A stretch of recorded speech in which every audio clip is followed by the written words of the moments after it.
Building a complete D&A schedule is the more sophisticated way to model depreciation and amortization. The other option is to apply a percentage of revenues, or beginning PP&E, and calculate ending PP&E directly. But that's a bit imprecise. So, in this video, we will fill in the empty D&A schedule you see here.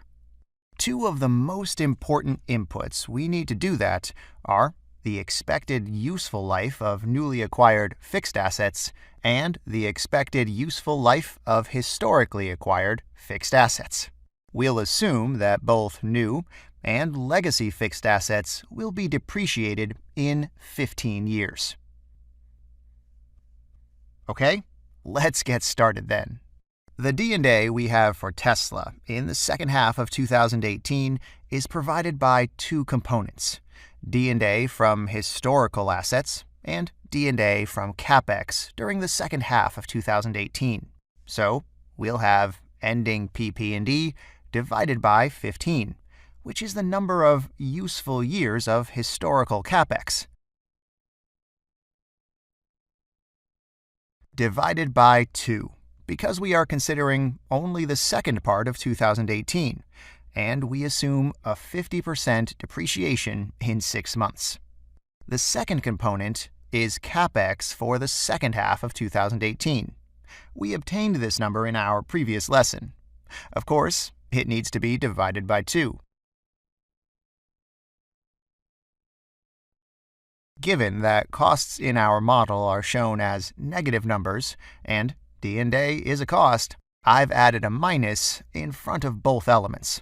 Also, I'll fix all cell references. The amount of D&A for the whole of 2018 is given by the sum of D&A in the first half of the year and D&A in the second half of the year. We already have both, so I'll sum them here. This gives us ending PP&E for 2018. Ending PP&E for 2018 is the beginning PP&E for 2019, and this allows us to obtain CapEx 2019. How do we find D&A in 2019? In the exact same way we did for H2 2018. I'll divide both ending PP&E and CapEx by 15.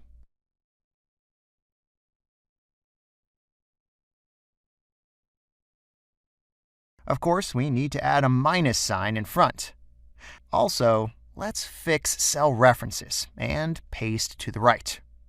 The reason for doing this is that historical assets listed in the firm's books as of 2018 and newly acquired CapEx will be depreciated until the rest of the forecast period and beyond. Now I'll link the D&A schedule we are building and the fixed asset roll forward table above.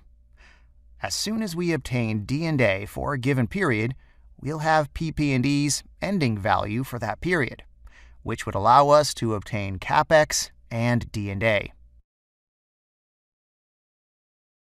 In the next period, we'll simply divide CapEx for 2020 by 15, and again, we'll paste to the right.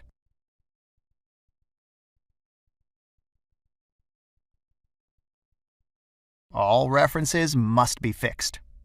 Next, of course, I'll divide CapEx in 2021 by 15.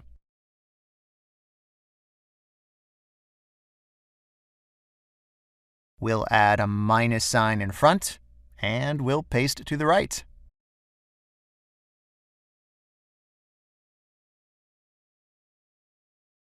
Then, I will do the same for 2022,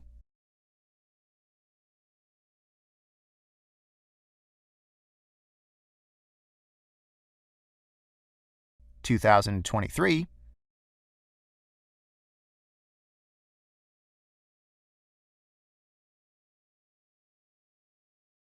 2024,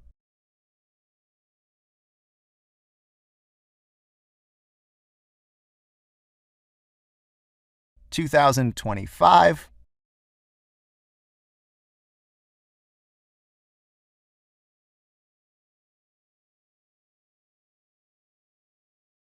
and so on.